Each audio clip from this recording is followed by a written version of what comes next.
Current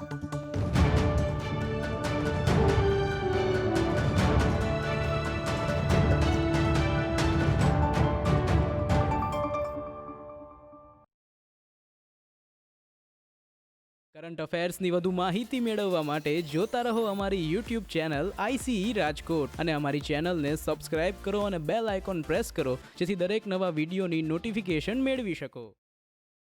નમસ્તે વિદ્યાર્થી મિત્રો, આઈસીઈના ડિજિટલ પ્લેટફોર્મ પર હું અમિત કટારિયા આપ સર્વેનું હાર્દિક સ્વાગત કરું છું. વિદ્યાર્થી મિત્રો, આજના કરંટ અફેર્સમાં જે પ્રથમ ટોપિક છે તે પ્રથમ ટોપિક એમોનિયા સાથે સંકળાયેલો છે. જી હા વિદ્યાર્થી મિત્રો, એમોનિયા સાથે સંકળાયેલો છે આજના કરંટ અફેરનો પ્રથમ ટોપિક. વિદ્યાર્થી મિત્રો, પાણીમાં એમોનિયાનું પ્રદૂષણ ખાસ કરીને યમુના નદીમાં પાણીમાં એમોનિયાનું પ્રદૂષણ ખાસ કરીને યમુના નદીમાં વધી ચૂક્યું છે. જી હા, ઊંચું પ્રમાણ જોવા મળ્યું છે યમુના નદીમાં. ધ્યાન રહે, આશરે 3 ppm જેટલું ઊંચું પ્રમાણ એમોનિયાનું યમુના નદીમાં હાલમાં જોવામાં આવેલું છે. તેથી એમોનિયા વાયુ કરંટ અફેરના દૃષ્ટિકોણથી ઉપયોગી સાબિત થાય છે. અહીંયા હું આપને જણાવી દઉં કે 3 ppm એટલે પાર્ટ્સ પર મિલિયન થશે. જ્યાં વિદ્યાર્થી મિત્રો 3 ppm એટલે પાર્ટ્સ પર મિલિયન એવું થશે. એટલે કે 1 મિલિયન પાણીની બૂંદોમાં એવું સમજી લો કે 3 બૂંદ એમોનિયાની. આમ તો એમોનિયા વાયુ છે, પરંતુ જસ્ટ સમજવા ખાતર. તો યમુના નદીમાં હાલમાં એમોનિયાનું પ્રમાણ વધેલું જોવા મળ્યું છે. તે અનુસંધાને આ લેક્ચર ધ્યાન આપજો. બ્યુરો ઓફ ઇન્ડિયન સ્ટાન્ડર્ડ મુજબ પીવાના પાણીમાં મહત્તમ એમોનિયાનું પ્રમાણ કેટલું હોવું જોઈએ? 0.5 ml. એનો અર્થ એવો થાય કે જો આના કરતા પાણીમાં એમોનિયાનું પ્રમાણ વધે તો સ્વાભાવિક રીતે તે પાણી પીવાલાયક રહેતું નથી. તે ઘણા રોગોને જન્મ આપી શકે છે. તેથી આ જે પાણીમાં એમોનિયાનું પ્રમાણ છે તે ખૂબ ઊંચું છે. કોના મત મુજબ? બ્યુરો ઓફ ઇન્ડિયન સ્ટાન્ડર્ડના મત મુજબ. ધ્યાન રહે, તેથી પરીક્ષાના દૃષ્ટિકોણથી કેટલું યાદ રાખવાનું? એમોનિયા એક રંગવિહીન વાયુ છે, મતલબ એમોનિયાનો કોઈ રંગ હોતો નથી. સાથે સાથે એમોનિયા ઘણી જગ્યાએ ઉપયોગી પણ છે, જેમ કે ખાતર બનાવવામાં, પ્લાસ્ટિક, ફાઇબર તથા ડાય વિવિધ પ્રકારના રંગો બનાવવામાં અને ઔદ્યોગિક રસાયણ તરીકે એમોનિયા અત્યંત ઉપયોગી છે. ધ્યાન રહે વિદ્યાર્થી મિત્રો, હું તમને જણાવું છું કે 3 ppm જેટલું જોવા મળ્યું છે, અત્યંત ઊંચું છે. જો યમુના નદીમાં 1 ppm કરતા વધારે પણ એમોનિયાનું પ્રમાણ થાય તો માછલીઓ માટે તે ઝેરી બને છે. સ્વાભાવિક રીતે ધ્યાન રહે, માછલીઓ માટે ઝેરી બને છે, મનુષ્ય માટે પણ ઝેરી બને છે. કેટલું? માત્ર 1 ppm. જે અહીંયા તો યમુના નદીમાં અમુક જગ્યાએ કેટલું જોવા મળ્યું છે? 3 parts per million જેટલું ઊંચું પ્રમાણ જોવા મળેલું છે. ધ્યાન રહે, માણસ માટે પણ 1 ppm થી વધુ માત્રામાં એમોનિયા જો લેવામાં આવે તો માણસ માટે પણ લાંબા ગાળે હાનિકારક સાબિત થાય છે. એ ઉપરાંત આવા પાણીનું ગ્રહણ કરવાથી આંતરિક અંગોને નુકસાન થાય છે. જ્યાં વિદ્યાર્થી મિત્રો ધ્યાન રહે, શું કામ એમોનિયા જે છે એ આ વાયુ કરંટમાં છે? કારણ કે હાલમાં બ્યુરો ઓફ ઇન્ડિયન સ્ટાન્ડર્ડ છે તેનું પ્રમાણ માપેલું છે યમુના નદીમાં, જે અત્યંત ઊંચું જોવા મળેલું છે. મેં આપને જણાવેલું મહત્તમ 0.5 mm જેટલું જોવું જોઈએ, પરંતુ યમુનામાં અમુક સ્થળોથી 3 ppm જોવા મળેલું છે. ધ્યાન રહે, 1 ppm થી થોડું વધારે હોય એ પણ માછલીઓ માટે ખતરનાક છે. 1 ppm જેટલું જો રોજ આપણે પીવામાં લઈએ તો સ્વાભાવિક રીતે એ એમોનિયા આપણા આંતરિક અંગોને પણ નુકસાન કરે છે. તેથી ખાસ ધ્યાન રહે આ બાબત. એમોનિયા વિશે એક રંગવિહીન વાયુ છે અને ઘણી જગ્યાએ જેમ કે ખાતર બનાવવામાં, પ્લાસ્ટિકમાં, ફાઇબરમાં, ડાય બનાવવામાં ઉપયોગી સાબિત થાય છે. બીજા મુદ્દા તરફ આગળ વધીએ વિદ્યાર્થી મિત્રો. જે સેકન્ડ પોઈન્ટ છે આ ગ્રીન એજી પ્રોજેક્ટ વિશેનો છે. ધ્યાન રહે વિદ્યાર્થી મિત્રો, ગ્રીન એજી પ્રોજેક્ટ જે છે એક પ્રકારનો પાયલટ પ્રોજેક્ટ છે. આપ સમજી શકો છો કે કેન્દ્ર સરકાર દ્વારા મિઝોરમમાં ગ્રીન એજી પ્રોજેક્ટ લોન્ચ કરવામાં આવ્યો. જે વિદ્યાર્થી મિત્રો, કેન્દ્ર સરકાર દ્વારા મિઝોરમમાં ગ્રીન એજી પ્રોજેક્ટ લોન્ચ કરવામાં આવેલો છે. ધ્યાન રહે વિદ્યાર્થી મિત્રો કે આ પ્રોજેક્ટ માત્ર મિઝોરમમાં નહીં, પરંતુ એ ઉપરાંત બીજા 5 રાજ્યોમાં પણ શરૂ કરવામાં આવેલો છે. જ્યાં મિઝોરમમાં તો લોન્ચ કરવામાં આવેલો છે, પરંતુ ટોટલ 5 રાજ્યોમાં શરૂ કરવામાં આવશે. એમાં કયો છે? રાજસ્થાન, મધ્યપ્રદેશ, ઓડિશા, ઉત્તરાખંડ મિઝોરમ. જી આપના માટે ફરીથી એક વખત બોલી જાઉં છું, રાજસ્થાન, મધ્યપ્રદેશ, ઓડિશા, ઉત્તરાખંડ, મિઝોરમ. હજી એકવાર વિદ્યાર્થી મિત્રો, રાજસ્થાન, મધ્યપ્રદેશ, ઓડિશા, ઉત્તરાખંડ, મિઝોરમ. ધ્યાન રહે વિદ્યાર્થી મિત્રો, આ ટોટલ 5 રાજ્યોમાં ગ્રીન એજી પ્રોજેક્ટ લોન્ચ કરવામાં આવી રહ્યો છે. ધ્યાન રહે વિદ્યાર્થી મિત્રો, આનું લક્ષ્ય શું છે? ગ્રીન એજી પ્રોજેક્ટનું, આ પ્રોજેક્ટનું લક્ષ્ય છે કે કૃષિ દ્વારા જે કાર્બન ઉત્સર્જન થાય છે તેને ઘટાડવાનું, સસ્ટેનેબલ એગ્રીકલ્ચર પ્રેક્ટિસિસ લાગુ કરવાનું. ફરીથી આપને સમજાવી દઉં, સસ્ટેનેબલ એટલે કે ટકાઉ કૃષિ ને આગળ વધારવાનું, એ જ આ ગ્રીન એજી એટલે ગ્રીન એગ્રીકલ્ચર. જી વિદ્યાર્થી મિત્રો, ગ્રીન એગ્રીકલ્ચર અથવા ટકાઉ કૃષિ, સસ્ટેનેબલ એગ્રીકલ્ચર ને લાગુ કરવાનું લક્ષ્ય આ પ્રોજેક્ટ દ્વારા રાખવામાં આવેલું છે. ગ્રીન એજી પ્રોજેક્ટ દ્વારા રાખવામાં આવેલું છે. કેન્દ્ર સરકાર દ્વારા આ તાજેતરમાં લોન્ચ કરાયેલો પ્રોજેક્ટ ગ્રીન એગ્રીકલ્ચર, ગ્રીન એજી. ધ્યાન રહે, ટકાઉ કૃષિ, જે કૃષિના માધ્યમથી કાર્બન ઉત્સર્જન થાય છે તેને ઘટાડવાનું. જો વિદ્યાર્થી મિત્રો, કૃષિના માધ્યમથી ખૂબ મોટી માત્રામાં કાર્બન ઉત્સર્જન થાય છે, કારણ કે કૃષિમાં જે ખાતરનો ઉપયોગ થાય છે તે ખાતર જે છે એને બનાવવા માટે જે કોઈ ફેક્ટરીમાં એનર્જીની જરૂર પડી હશે તો સ્વાભાવિક રીતે તે કાર્બન ઉત્સર્જન કરતું હશે. એ ઉપરાંત એ પણ ધ્યાન રહે કે જે ઇલેક્ટ્રિસિટીની જરૂર પડે છે પાણી પહોંચાડવા માટે, એ દરમિયાન પણ મોટી માત્રામાં કાર્બન ઉત્સર્જન થાય છે. એ ઉપરાંત પ્લાન્ટ પોતે પણ જે છે એ કાર્બન કન્ઝ્યુમ કરે છે, પરંતુ એકી સાથે જે છે જ્યારે એનો ઉપયોગ થશે ત્યારે ફરીથી કાર્બન ઉત્સર્જન થશે. ધ્યાન રહે વિદ્યાર્થી મિત્રો, આ કાર્બનના ઉત્સર્જનને નિયંત્રણમાં લાવવા માટે, સમાપ્ત ના કરી શકાય પરંતુ નિયંત્રણમાં લાવવા માટે ગ્રીન એજી પ્રોજેક્ટ લોન્ચ કરાયો છે. 5 રાજ્યોમાં લોન્ચ કરાયો છે. ફરીથી એક વખત, રાજસ્થાન, મધ્યપ્રદેશ, ઓડિશા, ઉત્તરાખંડ, મિઝોરમ, આ 5 રાજ્યોમાં. આગળ જોઈએ આ પ્રોજેક્ટનું ફંડિંગ. વિદ્યાર્થી મિત્રો, પરીક્ષાના દ્રષ્ટિકોણથી ઉપયોગી પ્રોજેક્ટનું funding global environment facility GEF દ્વારા થશે. ગ્લોબલ એન્વાયરમેન્ટ ફેસિલિટી દ્વારા થશે. ધ્યાન રહે, પ્રોજેક્ટનું ફંડિંગ માત્ર ગ્લોબલ એન્વાયરમેન્ટ ફેસિલિટી કરી રહી છે. તેનું અમલીકરણ, એક્ઝિક્યુશન કોણ કરશે? ભારતની સંસ્થા કરશે. કઈ? કૃષિ, સહકાર અને ખેડૂત કલ્યાણ વિભાગ દ્વારા થશે. જે વિદ્યાર્થી મિત્રો, ભારતની કઈ સંસ્થા? કૃષિ, સહકાર અને ખેડૂત કલ્યાણ વિભાગ દ્વારા થશે. સાથે સાથે એ પણ ધ્યાન રહે, આ પ્રોજેક્ટમાં પર્યાવરણ મંત્રાલય, ministry of environment and forest સાથે FAO, food and agriculture organization પણ જોડાયેલ છે.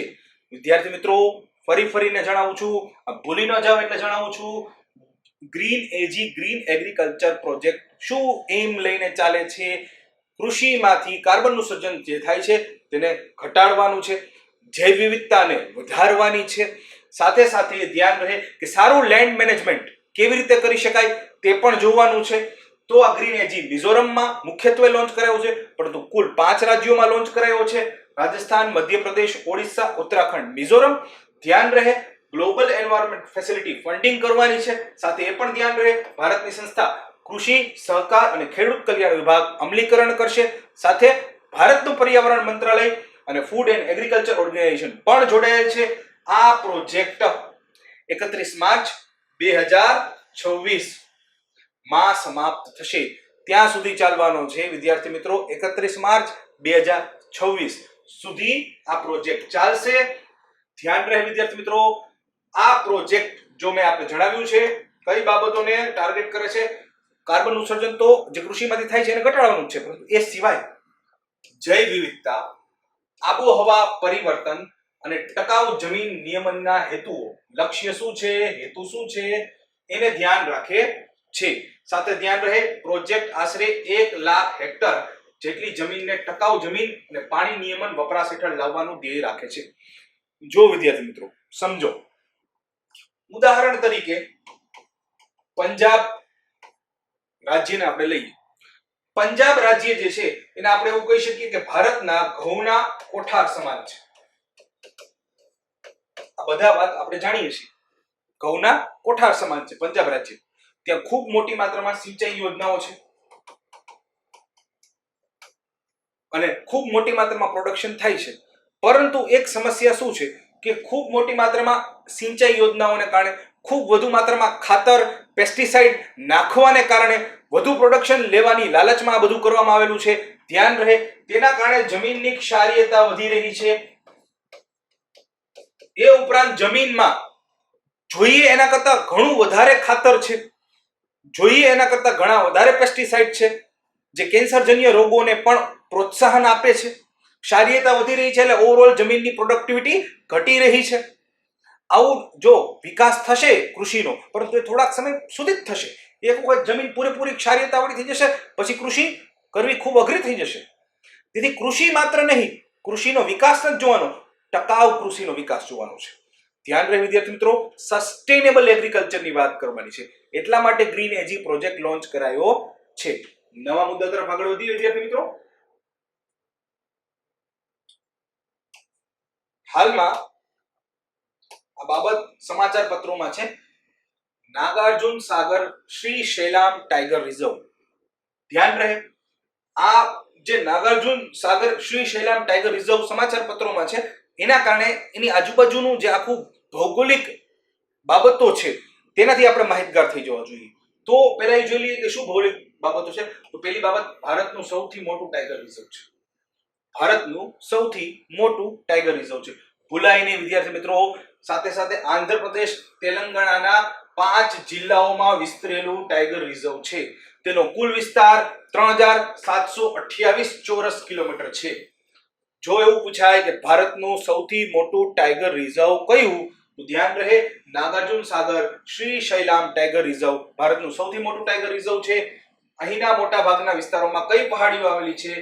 નલ્લામલ્લા હિલ્સ આવેલી છે. એ પણ ધ્યાન રહે, કૃષ્ણા નદી, જી હા વિદ્યાર્થી મિત્રો, કઈ નદી? કૃષ્ણા નદી પણ આ ટાઈગર રિઝર્વ માંથી પસાર થાય છે. સાથે ધ્યાન રહે, આ જ વિસ્તારમાં થી નાગાર્જુન વિશ્વવિદ્યાલયનો કાટમાળ પણ મળી આવ્યો. ધ્યાન રહે વિદ્યાર્થી મિત્રો, નાગાર્જુન વિશ્વવિદ્યાલય, જેવી રીતે નાલંદા એક યુનિવર્સિટી હતી, તક્ષશિલા એક યુનિવર્સિટી હતી, એવી રીતે દક્ષિણ ભારતમાં જે નાગાર્જુન વિશ્વવિદ્યાલય હતી, એક યુનિવર્સિટી હતી, તેનો કાટમાળ પણ આ જ ભાગમાંથી મળી આવેલો છે. ધ્યાન રહે વિદ્યાર્થી મિત્રો, કરંટના દૃષ્ટિકોણથી આવડું આ ટાઈગર રિઝર્વ કઈ બાબતોમાં ઉપયોગી સાબિત થશે, ઉપરાંત કયા પ્રકારના પ્રશ્નો પૂછાશે? ધ્યાન રહે, ભારતનું સૌથી મોટું ટાઈગર રિઝર્વ છે.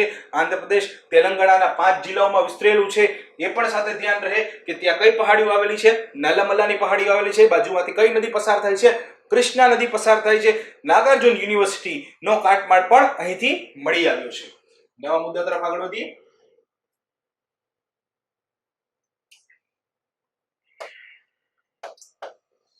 જો વિદ્યાર્થી મિત્રો, એવું બિલકુલ નથી કે કોરોના મહામારીને કારણે આપણા અંગત જીવનમાં જ સમસ્યાઓ આવી છે અથવા અર્થતંત્રમાં જ સમસ્યા આવી છે.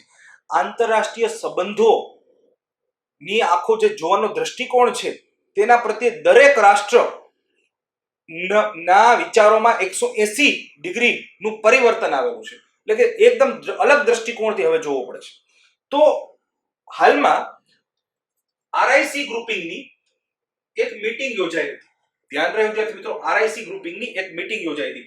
અહીંયા આરઆઈસી એટલે રશિયા, ઇન્ડિયા,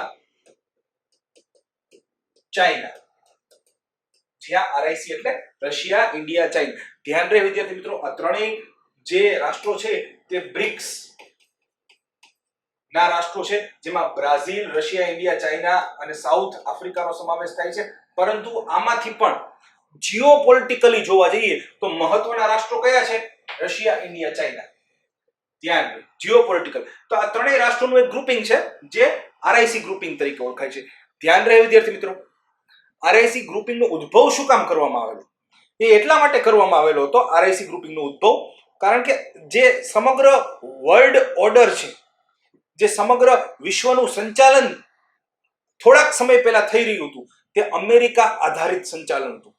જ્યાં વિદ્યાર્થી મિત્રો સમગ્ર વિશ્વમાં એક જ માત્ર સુપર પાવર હતું અને હતું યુનાઇટેડ સ્ટેટ્સ ઓફ અમેરિકા. તો સમગ્ર વર્લ્ડ ઓર્ડરનું સંચાલન ખાલી યુએસએ ના હાથમાં ન જાય અને બીજા રાષ્ટ્રો પણ આ મલ્ટીપોલાર વર્લ્ડમાં એક ભાગીદાર બને, એ ઉદ્દેશ્યથી આરઆઈસી ગ્રુપિંગની રચના થઈ હતી. જ્યાં વિદ્યાર્થી મિત્રો એક રીતે જોવા જઈએ તો વિકાસશીલ રાષ્ટ્રોનો સમૂહ હોય તેવું જણાય.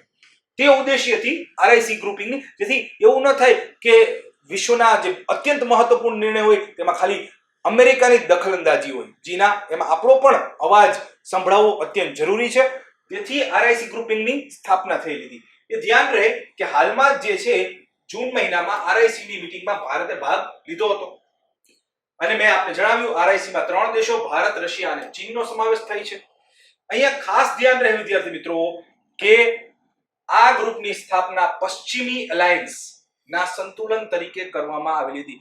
અમેરિકન પ્લસ નાટોનો જે વર્લ્ડ ઓર્ડર છે તેના સંતુલનમાં જો ખાલી વેસ્ટર્નાઇઝેશન ન થઈ જવું જોઈએ સમગ્ર વિશ્વનું, મતલબ ખાલી પશ્ચિમી દેશો પાસે જ સત્તા વિશ્વને ચલાવવાની મર્યાદિત ન હોવી જોઈએ.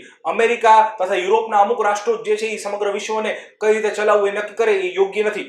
તેથી અને આપ જોશો તો રશિયા, ચીન, ભારત આ બધા પૂર્વના દેશો છે.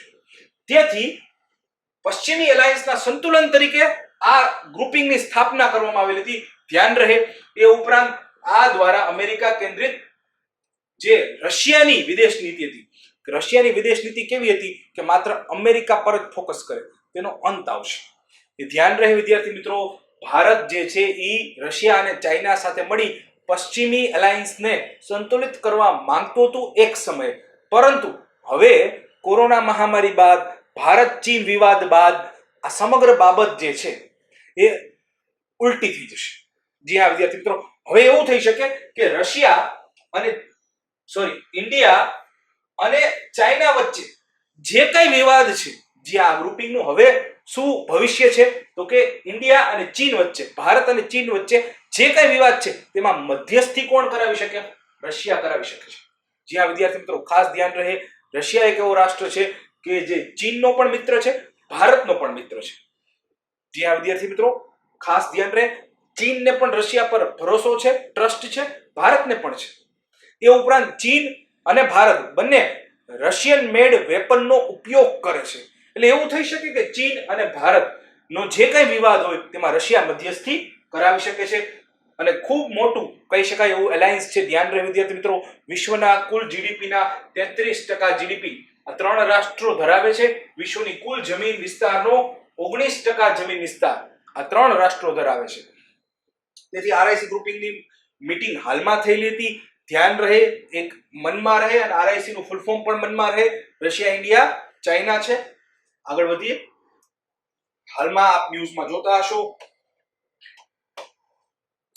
ભારતે ફ્રાન્સ પાસેથી, જે વિદ્યાર્થી મિત્રો ભારતે ફ્રાન્સ પાસેથી, ફ્રાન્સની દસોલ્ટ એવિએશન કંપની પાસેથી, ધ્યાન રહે વિદ્યાર્થી મિત્રો, દસોલ્ટ એવિએશન કંપની પાસેથી રફાલ વિમાનો ખરીદેલા છે. તેમાંથી 5 વિમાનો હાલમાં ભારતને સુપ્રત કરવામાં આવ્યા. આપણે પરીક્ષાલક્ષી બાબતો કરવાની છે, બરાબર છે? તો પાકિસ્તાન દ્વારા F-16 જેટમાં એક મિસાઇલનો યુઝ થાય છે, જે મિસાઇલનું નામ છે અમરામ. ધ્યાન રહે વિદ્યાર્થી મિત્રો, F-16 અમેરિકન મેડ ફાઇટર એરક્રાફ્ટ છે. અમરામ એ F-16 માં વપરાતી મિસાઇલનું નામ છે. આ મિસાઇલ એક પ્રકારની BVRAM મિસાઇલ છે, beyond the visual range air to air missile. જી હા વિદ્યાર્થી મિત્રો, BVRAM missile, beyond the visual range air to air missile. એટલે કે પેલાના ફાઇટર જેટમાં એવું થતું હતું કે ડોગ ફાઇટ નો સીન ક્રિએટ થતો હતો.